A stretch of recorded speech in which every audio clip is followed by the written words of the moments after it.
Okay, lesson 61, we're going to do understanding advanced factoring. There are two types of factoring that we're going to go over today.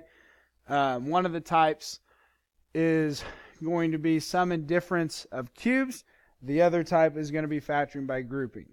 Okay, so starting out, quick reminder, we talked about this in set 38 when we were going over long division, but if I want to determine whether the linear binomial is a factor of a polynomial, so if I want to determine if a linear binomial is a factor of a polynomial. So is x minus 4 a factor of 2x cubed minus x squared minus 43x plus 60? Okay. Same thing if I think about, well, is 8 a factor of 72? Well, how can I figure that out? Well, I could say, what's 72 divided by 8? Well, that gives me 9. 9 times 8 gives me 72. I end up with 0. Okay? So when we're doing this, you're going to take your polynomial and you're going to divide it by your linear factor. And if you have a remainder of, fill in the blank, 0. If the remainder is 0, then that means that it is a factor. So I'm going to set it up 2x cubed minus x squared minus 43x plus 60. I'm going to do my x minus 4 on the outside.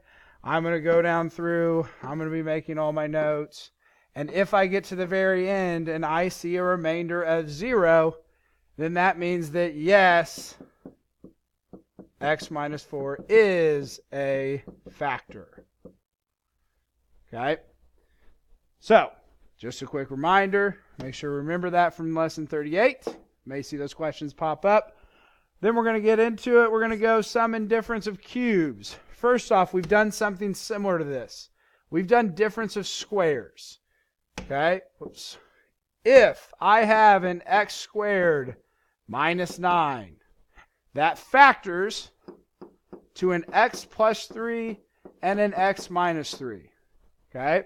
If I have an x squared minus 25, that factors to an x plus 5 times an x minus 5. How did you guys remember how to factor those? You didn't. You just knew how to do it. Okay? You had to memorize that. We're about to do the same thing with this sum and difference of cubes.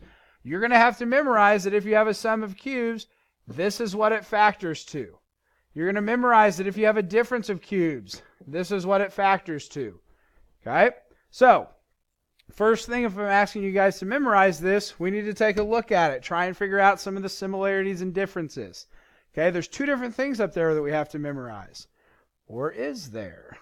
When I look at this, the first thing that I notice is both of these start out with an A. Then they both have a B. Then they both have an A squared. They both have an AB. And they both have a B squared. Okay? So one nice thing about sum and difference of cubes is that you're really not having to memorize two separate things. They both look almost exactly the same. They both go A then B in the first parentheses, A squared, AB, and B squared in the second set of parentheses. The only differences come with the signs. Okay? So if I look at this problem here, if I have a sum of cubes, the first sign is also a plus sign. If I have a difference of cubes, the first sign is also a minus sign. So the first signs match with the first set in parentheses. Then, if I have a plus sign, my next sign is going to be a minus. If I have a minus, my next sign is going to be a plus. And then if we look at this and notice, the last sign is always a plus sign. Okay? So when I go through these, what's helped me to memorize it is I memorize that it goes A, B, A squared, AB, B squared. Then, whatever sign I'm dealing with, if it's a sum, I'm going to start with a plus, do a minus. Then I'm going to always have a plus last. If I've got a difference of cubes, I'm going to start with a minus, then have a plus. I always have a plus last. Okay? So let's actually factor some of these. Okay? I've got a d cubed plus 8. The first thing that I'm going to have to do is I'm going to have to determine what is my a and b. A lot of people will say that my a is d cubed and my b is 8. That is not correct. Okay? When we went through our difference of squares, our formula for our difference of squares was a squared minus b squared. So my a squared was x squared, and my b squared was 9. Okay? So I factor this to an a plus b times an a minus b. So how did I find what my a and my b were in my difference of squares? Well, I had to square root both numbers. The square root of x squared was x. The square root of 9 was 3. Okay? So that was a difference of squares. Since we're dealing with a difference of cubes, we're going to need to take the cubed root. So the cubed root of d cubed is just going to be a d, and the cubed root of 8 is going to be 2. So that means that my a is a d, and my b is a 2. Okay? So when I go through this, I need to remember my pattern. My pattern is a, b, a squared, ab, b squared. So I'm going to fill in a, b, a squared, ab, and then b squared. Okay? Next, I need to look at my sign. I have a plus sign, which means my first sign is a plus, the next has to be a minus. And my last one is always a plus sign. Now, I don't want to leave that as my final answer because it looks a little messy, but I can make it look a little nicer. I'll do a d plus 2, and then I don't really need those parentheses around my d squared. And then I've got a minus d times 2. Normally we write that as a minus 2d. And then I've got a plus 2 squared, which we could write as 4. So we have factored that sum of cubes. This part right here is never factorable. Okay, you guys are going to try and factor that trinomial there. It is never factorable. Okay, you should probably make a note of that on your notes. All right, then we have another one on the right. Now this one's a little bit trickier. Okay, same pattern, but I've got to find my a, and that's where the trick's going to come in. My a on this, I've got two things that I need to take a cubed root. I need to take the cubed root of 8 and the cubed root of x cubed. So my cubed root of 8 gives me 2. My cubed root of x cubed gives me an x. My b value for this, can I take the cubed root of 1? Yes, you can. The cubed root of 1 is 1. Okay? We're going to ignore that minus sign in there. That minus sign actually does not play in at all. Okay? So don't think of it as being a negative 1. Think of it as just a positive 1. The only thing the minus matters with is knowing where to put our signs. Okay? So, again, I'm going to remember my pattern. My pattern goes a, so 2x, b, which is 1. Then I'm going to go a squared. Make sure you put that 2x in parentheses. I'm going to go a times b, and then I'm going to finish with b squared. Okay? Now this time I have a minus, which means I start with a minus, then I have a plus, and I always have a plus at the end. Again, we need to make this nicer, so I'm going to do a 2x minus 1.